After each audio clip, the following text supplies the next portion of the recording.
bring your courage. I am always amazed, even at the young people I teach who are very self-conscious on camera. And I'm like, but that's your life. You're always taking selfies. You're on social media. You do TikToks. Like that's been your life. Why all of a sudden do you clam up when you're talking about a story that you've researched and know about and they can't explain it? But I think it's more courage. Like you're saying something of import now, right?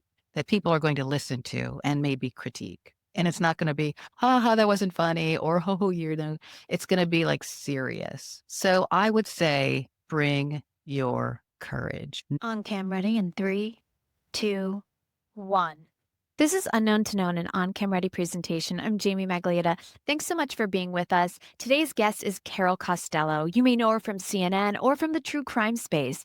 She has this incredible podcast out. If you're watching on YouTube, I'm going to show you what her podcast is all about. It's on Spotify. So if you're listening on your podcasting platform of choice, be sure to check it out. Carol Costello presents The God Hook. It is an incredible story, an emotional one. And I love how they have really woven in all the interviews and the audio to make it pull you through each episode with ease. We talk about that as well as how you can produce your own podcast and YouTube show with confidence. Carol also talks about her career. She and I worked at CNN together. We talk about how she went from unknown to known and when she really knew she was on the right path to showing up confidently on camera. We share tips on how you can be on camera ready, nail those interviews, show up confidently in your social media feed, and turn your expertise into content. We also discuss what it takes to become a reliable source to the media. So if you're someone who wants to secure traditional press, be on podcasts, and be quoted in papers, this episode speaks directly to you. Now, here's my conversation with Carol Costello. Thanks so much for being here, Carol. Anytime for you, Thank anytime. you. I have been loving your podcasts. You seem to put so much of you in it, and I love hearing your voice woven in with the music. I mean, it's storytelling at a whole new level, and I Oh, am so impressed. How are you thank enjoying you. it? Yeah. I'm enjoying it a lot. I'm realizing what hard work it is every day. Mhm. And sometimes you feel like there's very little payoff. But when you look at the numbers of listeners who are new to your product, I think that's just so rewarding. The money part, it's getting there, but Yeah. that's the hardest part. Like, how do you really, really make money if you're not, like Joe Rogan or, Mhm.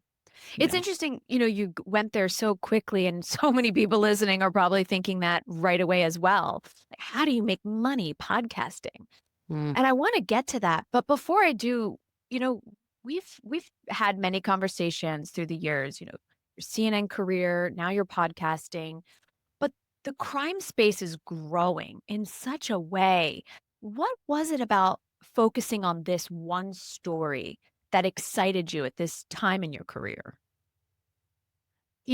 I really like listening to true crime, but I find, and I'm generalizing here, please, I'm generalizing. Mhm. A lot of the true crime that I was hearing was just the bare bones of a case, or someone taking another reporter's work and regurgitating it and putting their own spin on it without talking to the principals in the case.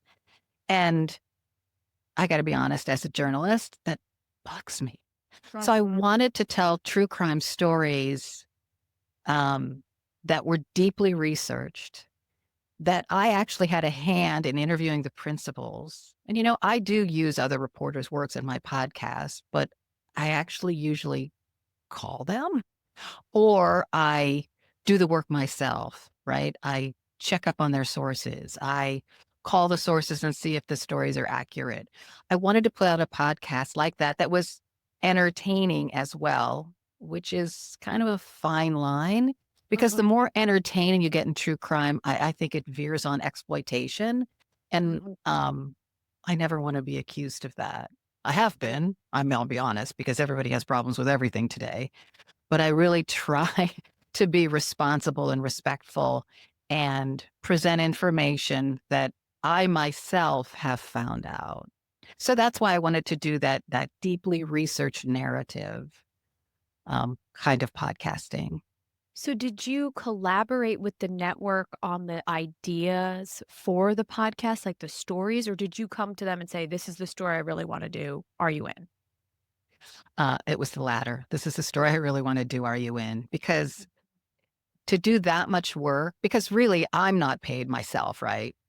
Right. I get money Mhm. from the product, but nobody pays Carol to do the research and host the show. So I have to be passionate about that particular story to make myself go forward. Yeah. Otherwise, I know that I just wouldn't. So it has to be the latter for me at this time, at least.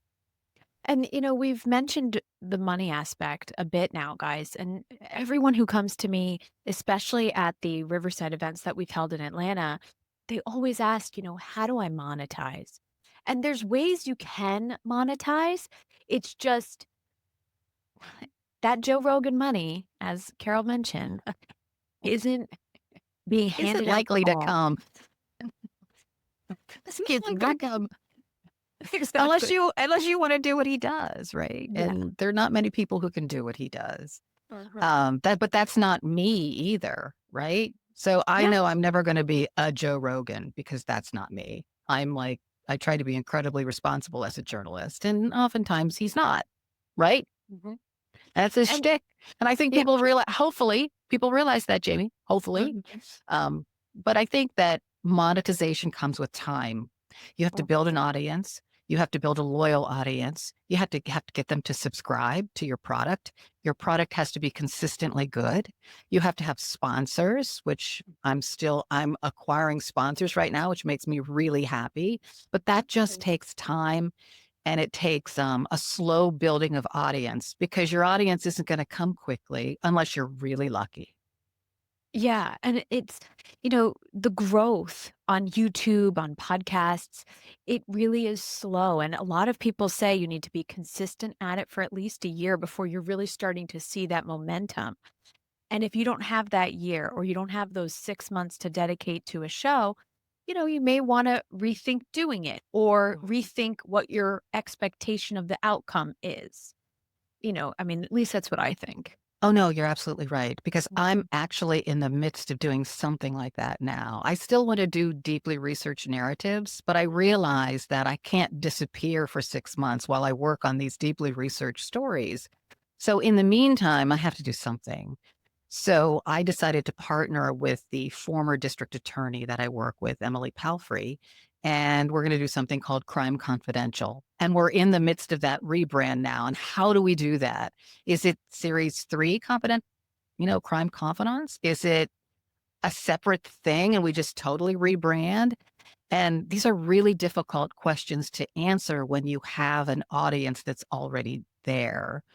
But I think it's important that we do that so that I can keep it going and then I can create a YouTube product that is easier to manage on a day to day basis because, deeply researched narratives, you disappear from YouTube for 6 months. And Mhm. that's not great either if you really want to monetize your product. And, there's so many ways that you can build the YouTube aspect of it while you're building the show, where it's like, come with us as we're putting together our podcast. You could do stuff like that to really take the audience along, which is so fun and engaging. YouTube is a wonderful space where you don't necessarily have to be there with your product already. Everybody who's listening and thinking, oh, I love this idea. Like you can just take them along for the journey. And I'm really glad that you guys are going to try to keep going because the characters within your podcast are staples. So I mean, I'm sure your team will have their own opinion, but I feel like you could keep the audience and rebrand versus leave them because of the fact that it's with Emily. That's what I'm hoping. I'm really Yeah. hoping because she's been a consistent voice through 2 series now. And I think people know her. And to be quite honest, it's really handy to have an assistant district attorney as your co-host in true crime because she just has connections and I have connections and it just works between us. So I don't know, I'm excited and scared and all of those things, but Mhm. if you just don't jump in and do something. nothing gets Yeah. done, right? And that's a good point. We were talking offline about how right now there's this huge push for everyone to have their own piece of YouTube and create their own brand and be online and show up in the feed. And a lot of people hesitate because they're waiting for perfection. But really, to the point you made, it's like you just got to start. You just gotta do it and not be afraid and know that you're gonna make a mistake along the way. I certainly have. I think, what you say about YouTube is absolutely correct. I think the mistake that I made is I wanted to put my effort into everything. So I had to do Instagram and YouTube and Mhm. TikTok and Facebook but that's just too much. It's too much for me. It's too much for my tiny team. So Yeah. we've decided just to concentrate on certain things. So we'll concentrate on our YouTube product right now. That's our main thing is that. Mhm. And then on the side, we're researching our narratives. Maybe on social media, we'll do Instagram. Mhm. And that's it for a time until we get that down Yeah. and just do that. But I think when you try to do it all, I just think that's impossible because, Mhm. you know, we talked a lot about TikTok. Okay, TikTok's Yeah. great, blah, blah. But TikTok has a whole different kind of audience than YouTube does or that my audio product does. My audio product, people listen to long form pieces. TikTok, you listen in like, I don't know, 6-second bursts and you go away. So, how does that jibe with one another? Right. Mhm.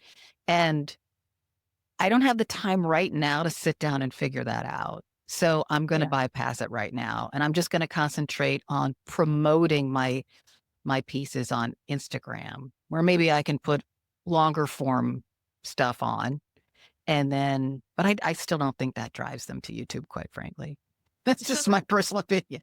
it's not. So I'm looking at, analytics behind, YouTube and the social media push. And a lot of what goes to YouTube is already native to YouTube. So those that are coming to your videos are already there. They may come from a short, but to get them from LinkedIn or Instagram is so hard. But yet you want to be there because that's essentially like your business card, letting everyone know what you have going on. So you kind of have to have the pairing, but it is really hard to get them to jump platform.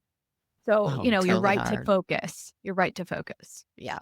Good. I'm glad you think so because, Yeah, ugh, I've been looking and I'm it's like, like, okay, this isn't working. You know what I've been trying though? I now add a QR code anytime I'm pushing to YouTube as a way to hope that maybe that would get them to do the jump. Because interesting. maybe they won't grab that link, but they will take a photo with that when the QR code pops up and maybe they'll check it out later. So that's what I'm trying now as a way to push people over. Well, that's a We'll good see. idea. Well, you We'll never see. know. You have to Mhm. try, which is the beauty, right? Because if it doesn't work, it doesn't work. You tried, and now you know that that doesn't work, and you move on. But that's the Yeah. only way to know, right? Exactly. And so, on this journey of unknown to known with this podcast, we really like to talk to people about their careers. Your career started Ohio, local news, and then you were at HLN, CNN, and now you're podcasting, journalism professor. Take us through, when you reflect back, was there any moment Yeah. that made you realize I'm feeling really good with what I'm doing. I'm confident showing up and being Carol Costello. It's funny because I remember when I started really young. My first Okay. job in the professional world, I think I was barely 20, and I think that the arrogance of youth is a good thing in broadcasting, in broadcast news, the old fashioned broadcast news, because you kind of had to have that feeling that you kind of thought you were better than everyone else, Mhm. but you knew you really actually weren't. But you trudged forward because you just simply had no fear. Yeah. Um, so I think that the first time that I knew that I was going to do great was a breaking news story where I had to talk totally off the top of my head live, like, I don't know, interspersed through the newscast. And I did a good job because I I found myself lost in the moment. I didn't Mm. think about what I looked like or where the camera was because it was following me, right? I was just paying attention to what I was saying, and describing in the moment. I was very much in the moment. And so when it was over, I realized that that really was the secret, to be in the moment and not to let all of the noise around you and the noise inside your head interfere with what you were doing on air. Yeah, that's a good point. I have this series that I'm focusing on, how to think like a producer, and that really speaks to this point I made of the producer pause. It's like you just have to take 2 beats. It's like, and then just go. And a lot of times in the control room, you're on camera, you're the face of it. But in the control room, the producer's also in that moment of like, what the heck are we doing? During breaking news, right? She can't show it. We can in the control room. But there's that moment where you take that beat and you're like, it's to your point. I take that beat and then you're just in the moment. It's like, what do I have? What's coming? That's it. That's all that matters, is what's here. Anything Right. that's not here, I can't do anything with, so it doesn't matter, and this is what we have to work with. So it's a really good point to make, that you felt, your strongest, your most confident. Whenever you were on camera, you did a lot of work preparing for guests and Yes, topics. So, do you have absolutely. tips for people on how to become on camera ready? Well, I did do a lot of research before I ever interviewed anyone on the air. Sometimes you don't have the time to do that, but most times you do. Mhm. I think you have to realize that you're always going to miss something. You could research for days and still miss something. So you always have to keep in mind to listen to what that person is saying, because they may come up with something so interesting that you neglected to research that you skip it. And that's a bad thing, right? It's like it's like the old story with the reporter live in the field and a bomb goes off behind them and they ignore it because they have Yeah. their rehearsed stuff they're going to say. So listening is a big factor, I think, besides the research. But research is very important. Just familiarizing yourself with the way someone speaks and answers questions is valuable. Like, let's say you sit down and you interview someone who's going to be instantly combative. Well, there's plenty out there today that you can look at online to discover that. Or let's say that you need to know if that person's chatty, if that person's uncomfortable on camera, if that person gives short answers. And what's your strategy then? I mean, I thought of all of those things before I sat down and interviewed someone live on the air or even on tape. Mhm. And even when you have a guest and say you're expecting them to be on point, but then suddenly their questions are short, you need to be prepared for that. Because if you're given 5 minutes and you're like, this is going to be done in two, you need to know where you're going. So you have to kind of over prepare for those moments. And I would think the same with your interviews for the podcast too. Oh, definitely. I think that um, the other tool that you have to use besides your verbal skills, um, are your facial expressions, Mm, um, your warmth toward that person, making that person feel comfortable with your own body language.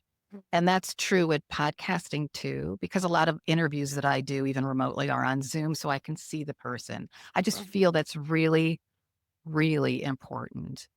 There are certain things you can do with your voice to sound warmer or energetic or get people to get, it's mhm. just in the way you present your questions, the person generally responds in the same way. Like if I'm sitting there, I go, Jamie, how's your day been? It's okay. Yeah. But if I go, oh, Yes. Jamie, how's your day been? Mine's been great. You're going to respond. Just simple stuff like that makes for a more effective interview, I think. Mhm. Those are really good tips.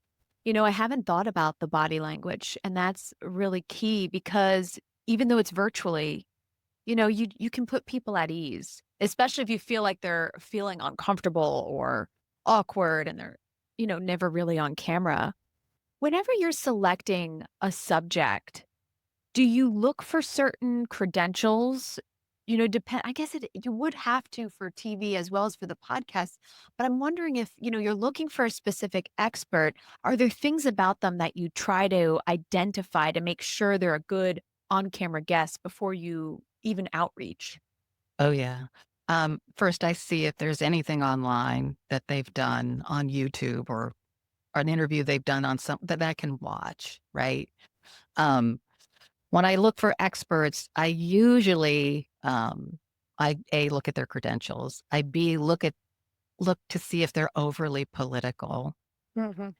Sadly, that really matters today because I don't want politics to interfere in the very important information that I'm sharing about this victim's story, right? I don't want that to be the thing that people gravitate to. So I look at that. That's not to say that I nix anyone out, whether they're Republican or Democrat, because that's not it. It's just, are they that extreme voice out there? Like I don't want that in my podcast because I got really sick of that at CNN, quite frankly. Mhm. Um, I want to have like a measured, smart conversation so that people can actually take something away, um, not just the heat of the conversation. The other thing I do, still have a lot of friends within the broadcast world. I call it broadcast world, even though it's not that anymore, increasingly. But I have trusted bookers that are still at my camp that I will run by their names and Mhm. they've been invaluable to me. So there's that too. Yeah, to kind of cross reference and let you know if they're a reliable source or not. And, offline, we were talking about how, there's so many experts showing up in the feed and they want to be seen as reliable sources. But they need to make sure that they're not doing a few things. And one of the things I always say is, you want to make sure that you're thinking journalistically and that you're not spewing dis and misinformation if your ultimate goal is to be picked up as an expert for a podcast or a television show. So what are your thoughts on, this new media landscape and all these people showing up in the feed trying to be experts? Any tips on how they can think journalistically? Well, there's always that old saying that the bigger the platform, the more responsibility. We all have a pretty big platform right now, right? Mm-hmm. There's that possibility that our platform's going to be huge. And I do think that you should feel a sense of responsibility. Sadly, there are many people out there who don't because sometimes the sensational attracts a lot more eyeballs or clicks or views than the Mhm. responsible. But I don't know. I have a conscience. I can't do that. I can't do that. Um, Yeah. I just Yeah, can't. it's hard. So I think when someone tells you something, even if they are an expert, Mhm. it's up to you to check it out. Check it out. Yeah. It's easy. Go to Chat GPT even and check it out. Check it out. It'll take you 3 seconds. And then Mhm. check it out further if you find something funky. But there Mm, aren't any excuses anymore to not check it out.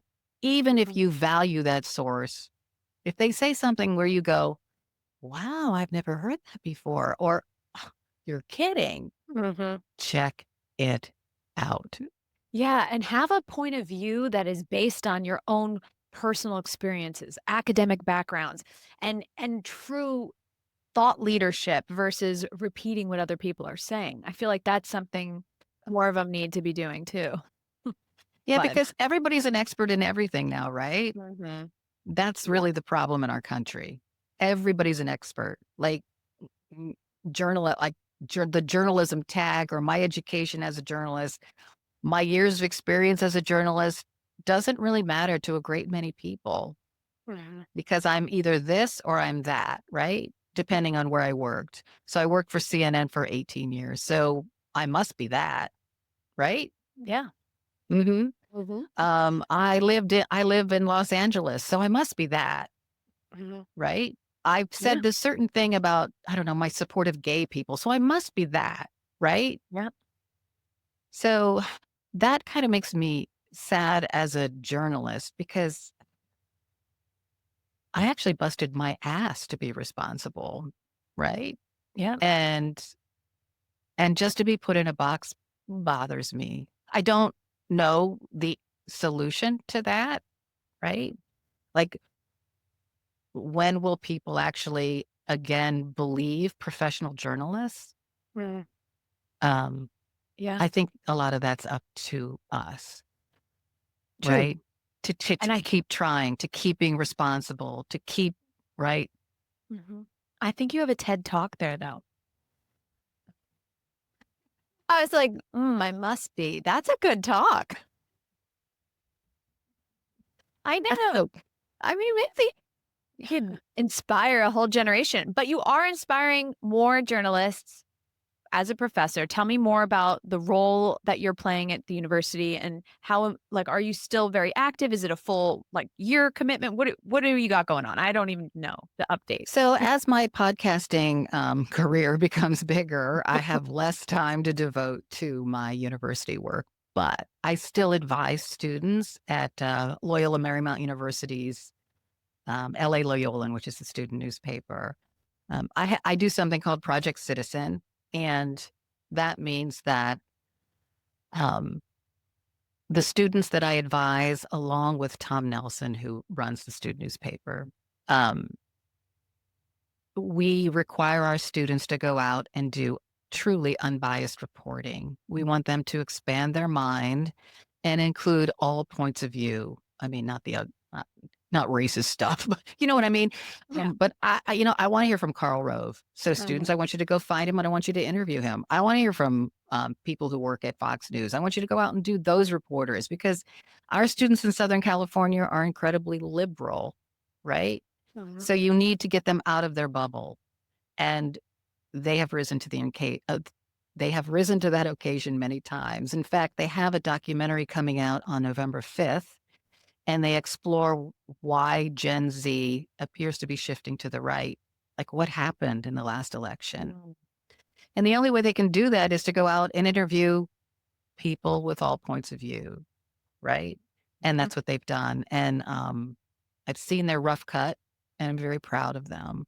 So that's the sort of thing that I do. I want to teach young people what true journalism actually is, Mhm. because you're I not love this or that. that, right? Mhm. You're not this or that. You're just the conduit from which information flows. And it's got to flow from everywhere for people to understand where we are in this country. And so I hope that they take that away with them after they graduate. I love that they're doing a documentary. How did that come about? Was that the beginning project or just the result of all their work? You thought, wow, this could be a documentary. Well, they did it over the summer. So a lot of them work, during the summer to make Mhm. money. And I just thought that they didn't have classes, so they could travel.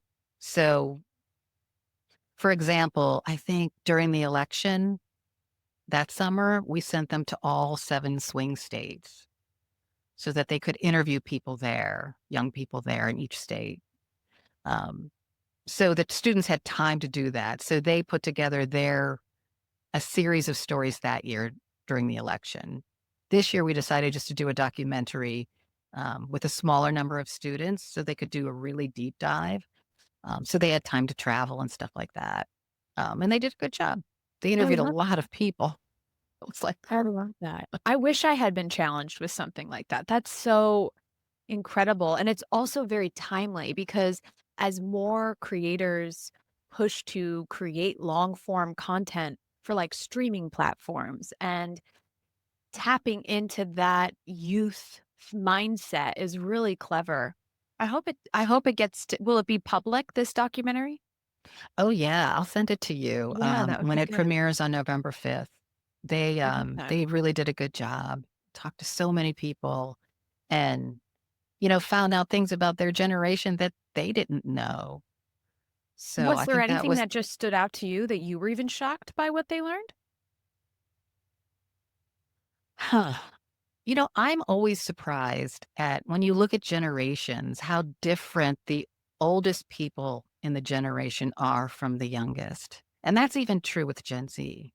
The oldest Gen Z members are completely different than the youngest. And in part because COVID reshaped some of their political viewpoints. Um, so I think that the vast difference between the ages in those generations, that actually surprised me as well. When you look at, like, my generations, because 'cause I'm right on the cusp of Gen X, right? I'm right between baby boomer Gen X. But I'm very different than the oldest members of the baby boom generation and the youngest members of Gen X. But we tend to put our generations into a box that we all think the same, and we don't. So when I see articles, thanks boomers for destroying the country, or thanks Gen X for being selfish tech titans now, because you're painting the whole generation with one broad stroke, and people within generations are just different. Yeah. I mean, I'm a grandma millennial. I'm not a millennial. I'm like grandma millennial because I don't associate with a lot of the millennial, Entitled behaviors that people. I'm like a millennial. Exactly. But I just find that really fascinating, and I think that my It students is. did too. I like that.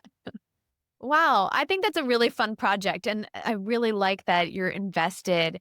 So, what about the future of journalism? I have been Ugh. seeing so many of our former colleagues pulling over to Substack, starting their own networks and channels and YouTube shows. What's your thought on all that? Do you have an urge to potentially do that yourself? I do, but then I think about the work that it would take, and I say, Mhm. why? Um, but I know I have to do that for my podcast, but at least that's Mhm. easy because you're just regurgitating information. Yeah. Um, I think some of them will make it and some of them won't.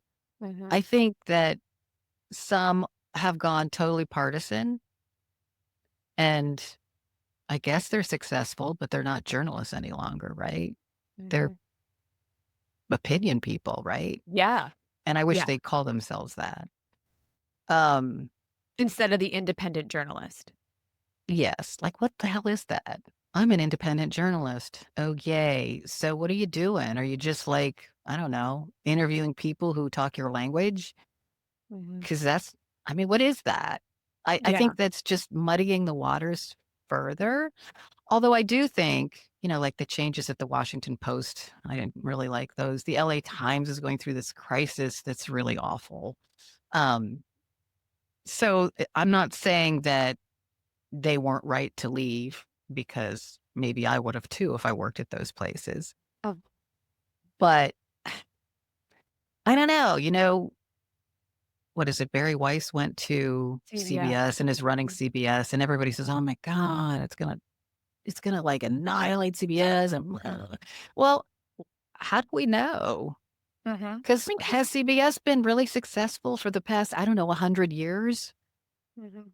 I'm just being honest Yeah. because we forget that journalism, like it's business. They're running a business. And if you're not making money in the business and you're losing millions of dollars and nobody's watching you or listening to you, mind you, Mhm. what good are you doing?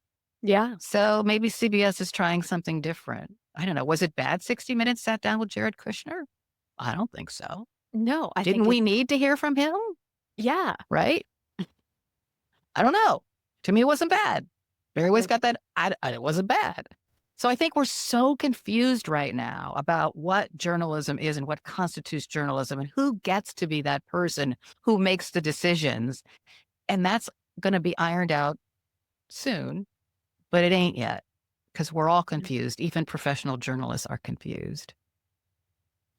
I want to take a break from this conversation to tell you about Riverside FM.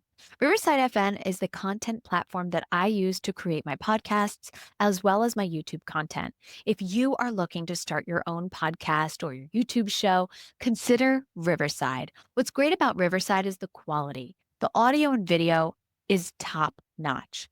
It has become an industry standard, and there's a link in the description that will help support this podcast if you use it. So be sure to grab my affiliate link or use the discount code I put in the description. And if you want more information about Riverside, message me hello@oncamready.com. You can also pitch us guests. We're lining up interviews for 2026, and you can email us at hello@oncamready.com. That email will also be in the description. Now, if you're someone who wants to secure press and you don't want to go and DIY it online, I highly recommend you check out the Garisco Group.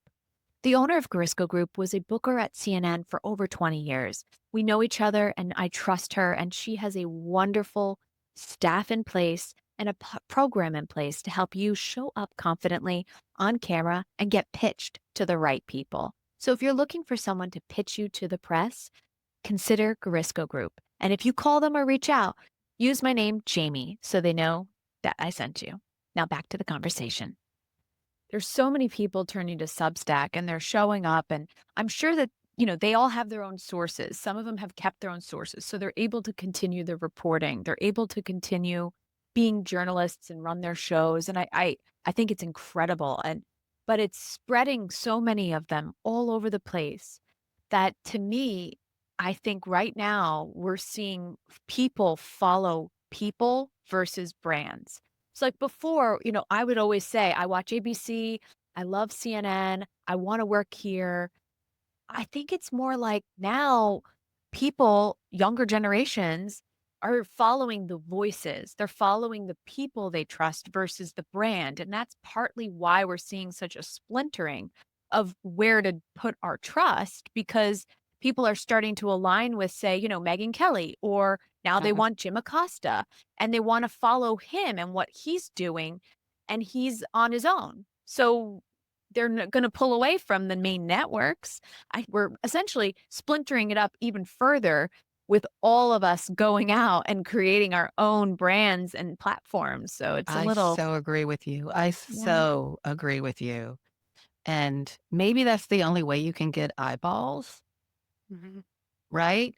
Yeah. Um, I find that sad in a way because if I'm a young person and I want to be a journalist, what's my recourse to go join someone's Substack? I Right? mean, Would that yeah, be satisfying? but I it's I so don't know hard. the answer to that. Yeah. I mean, it's so hard for young journalists because they're seeing such turnover at the local markets. You see CNN struggling right now trying to figure out what it's going to be, launching a new platform. You see what's happening at CBS. You see media jobs being laid off. I think people are starting to wonder, well, where do I go? Is it better to just do something on my own? So it is a very interesting time from what I'm seeing. It is. I have to believe that it can't go on like this, Mhm. that I don't know, someone just bought Megyn Kelly's show, didn't they? I can't even I remember. feel like Was I it saw something like that. yeah, yeah. I'm not a big fan, so I don't listen, quite honestly. That's just me speaking as Carol. Carol. Um, yeah, but I do admire what she's done. Talk about an incredible businesswoman, right? Yeah. That's amazing.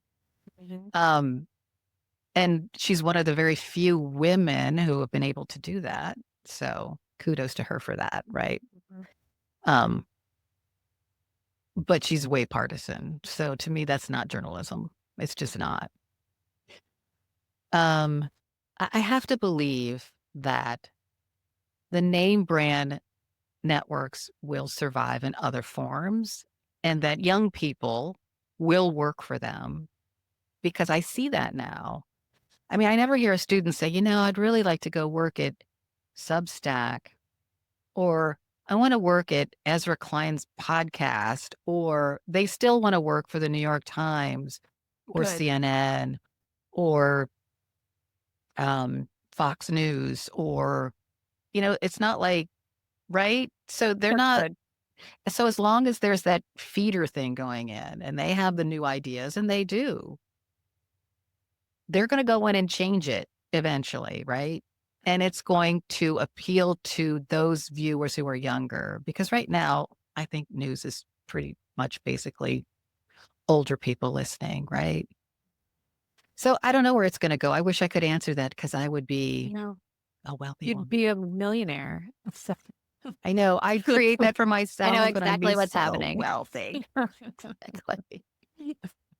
But yeah, I mean, it's sad. Like right now, with traditional journalism, I'm always just like, gosh, there's so many options now. I can watch the news here or there.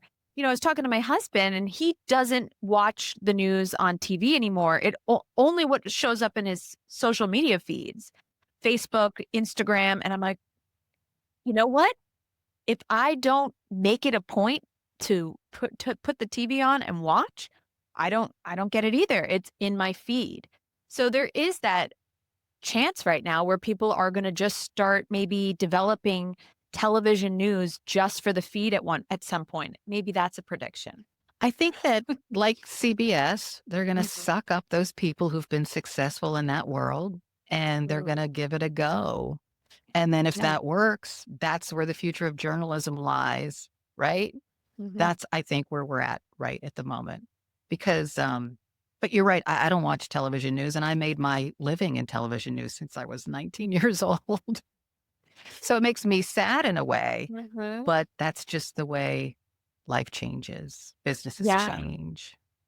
It's an interesting time. But I went too long on this, Carol. I have a viewer comment that I wanted to make sure I wove in. So let me get back to you and your career and showing up on camera and helping these people listening, trying to go from unknown to known. If you were to give someone, just some on camera ready tips, before they go on with an interview for a podcast or TV, are there things that you try to tell guests or even journalism students that they need to have ready? Like, for example, I tell people you should have a checklist. Like, that you're lit well. You've got a mic and you know what you're saying. What would you add maybe to that list? That's lit well. Seriously, the number of people who show up and are not Mhm. lit is appalling. It It's like, is. what are you thinking? Like, Yeah. even if your hair is a mess and you have no makeup on, it doesn't matter if you're well lit, yay. If you're not lit, you just look like you're in a cave and not prepared at all. Mhm. Let's see. I would say bring your courage. Mm. I am always amazed, even at the young people I teach who are very self-conscious on camera. Mm. And I'm like, but that's your life. You're always taking selfies. You're on social media. You do TikToks. Like, that's been your life. Why all of a sudden do you clam up when you're talking about a story that you've researched and know about? And they can't explain it. But I think it's more courage. Like, you're saying something of Yeah. import now, right? That people are going to listen to and maybe critique. And it's not going to be, ha ha, that wasn't funny, or oh, you're no, it's going to be like serious. So I would say bring your courage. Mhm. Know that you know the topic better than anyone else because you've researched it. You know it. I'm not sitting around researched what you talk about, right? Mhm. Know that some people are not going to like what you say. Yeah. And accept It's that. and accept it. Some people are going to be really mean and say you're ugly. Mhm. Who cares? I mean, really, ultimately, who cares? Some people aren't going to like your voice, right? They don't have to listen. I mean, you really have to bring your courage and you really have to trust in your gut that you know what you're talking about and you have something important to say. And by God, you're going to say it. And all this other stuff doesn't really matter. That would be my primary advice to people who are going to appear on camera and say something that's important. Mhm. I love that. That's so great. And didn't you love her voice while she said that, guys? I mean, gosh. Now, By the way, when I was in college, yeah. a professor told me I would never make it in broadcasting because my voice was too high. Huh. And that always stuck with me because, when someone tells you that when you're like 18 or 19, you Mhm. really believe them, especially in college and you have these dreams and somebody tells you, you sound like a squeaky girl and you don't have any credibility. And in those days, there weren't many women on the air, quite frankly. Deep Mhm. voiced men, Yes. right? So I would go home and practice every day speaking from my diaphragm. I would hold my nose and for hours force myself to speak in a lower voice. And Mhm. I did, I trained my voice. And I always wonder if I had ignored her, would Mm. it have really made a difference? I don't know because I didn't think I had a squeaky, horrible voice, but she did. Maybe you'd be But sounding like, "Hi, I'm Carol," now. Or maybe or maybe actually, it was what the other thing that someone told me when I was young, had my first job. I was working in Akron, Ohio, and I was on the air And one of the producers, your types, came up to me and said, you know what? When you talk about something nasty, you got to put your hate face on. Yeah. I mean, tones matter, right? Face The way your matters. face looks when you're speaking does matter. I was Yeah, so that's a happy to be really on good the air. tip. Maybe I was like really perky. I don't know. But he goes, you got to put your hate face on. So it Like, made me and there was a cognizant. murder down the block. No, you don't want to do that. Those are the two. Mhm. I love that. Well, in your podcast, as I mentioned off the top, I love how you're communicating the story, you're interviewing everybody, you're delivering your Carol voice, and then there's all this music weaving through. I think it's absolutely beautiful. And I want to get to a viewer who had a question for you, and you may recognize him.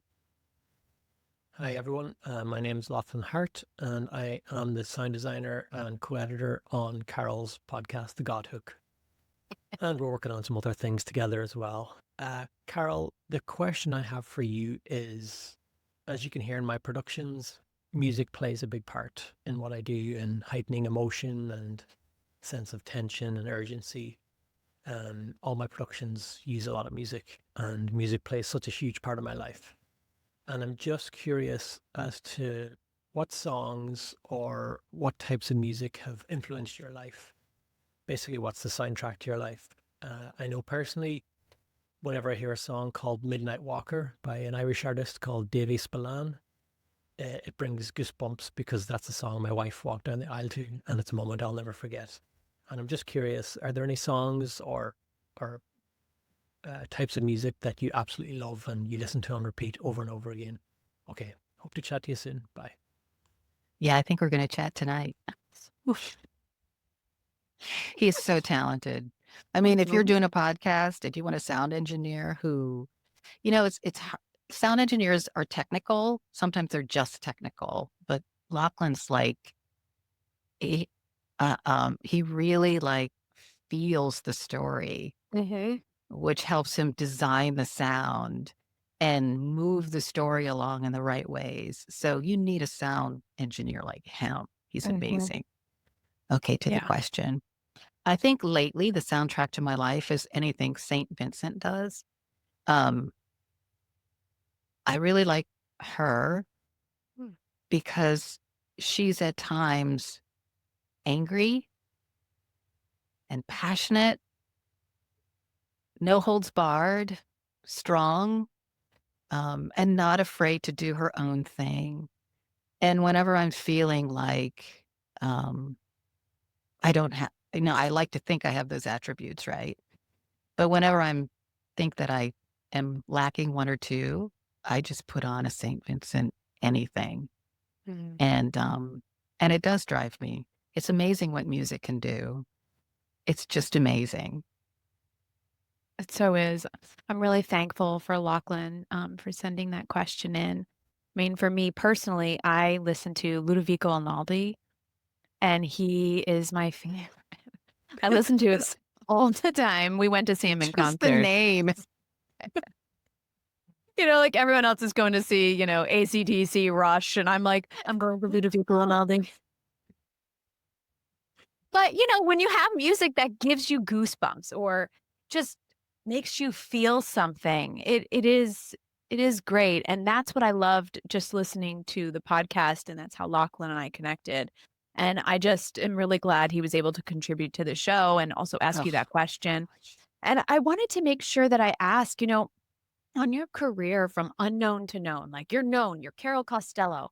Was there any moments that you really had to show up despite challenges at home that made it hard being on camera that oh, you can relate to and help our audience? Because sometimes people are going through a lot of tough inner work, but also outer challenges that they don't have the confidence to show up because they don't know how to overcome those challenges to just be on camera. So do you have any way to relate to that and to share? oh, oh, yeah. I think that,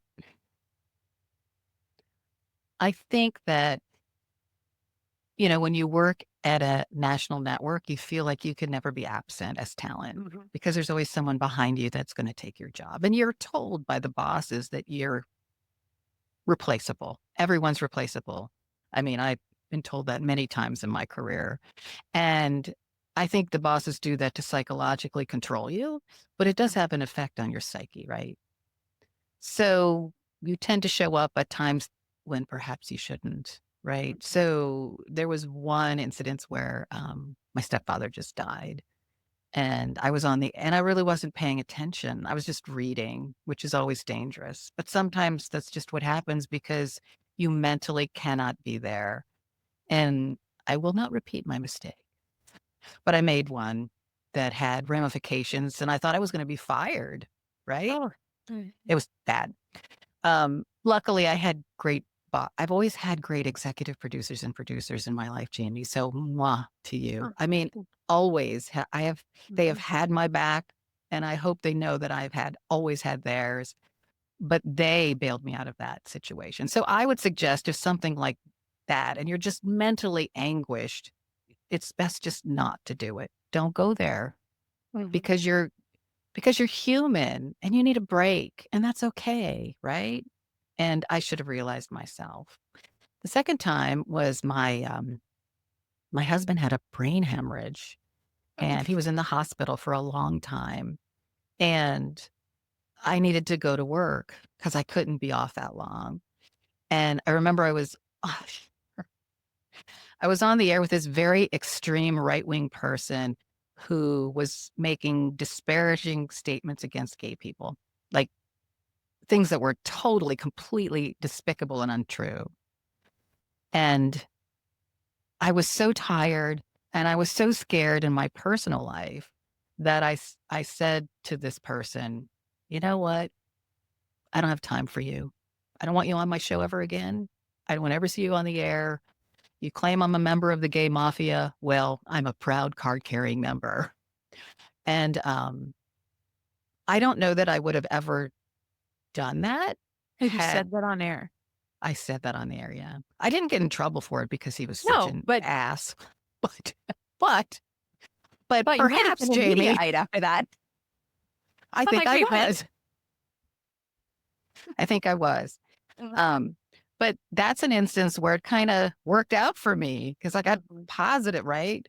But can so easily go the other way.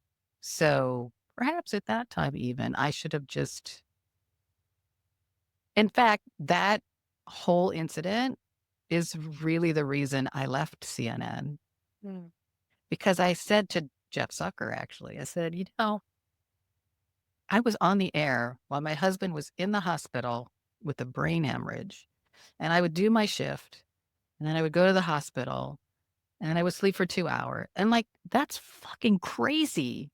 So I would never suggest doing that. But those are the instances that I can share with you that really stick out in my mind. And it is a tough industry, as Carol's saying. If you're looking to start branching out and creating your own on Substack and being in YouTube and having a podcast, you get to really carve out your own time, right? If you're doing a podcast, you can create it on your own time. You can put yourself out there. But if you start putting yourself out there on a daily basis, you may start feeling that need to be there every day because you're going to lose your audience if you don't, or you're not going to, be making the bills, because you're not showing up. So you need to make those smart choices, and you realize that life is important to focus on and not always our jobs. But I did that. I was always my job. It was always my job. And Carol, after I left, I felt like I have been producing history in the making and not my own life. Oh, yeah. And Definitely. I have this thought where, when we're about, say we dip to black on air and all of a sudden everyone's calling the control room, like, why are we black on air? Like, why are we not on camera right now? Like, what is happening? And you're trying to figure it out in the control room, and the anchor's sitting in the chair like, am I on camera? Like, what's going on? What's that? And we're all in the control room like, where are we going? And I feel like I dipped to black after leaving television news and having that moment of like, who am I now? Right? So when you Mhm. have that moment of air, we always decide where we're going next.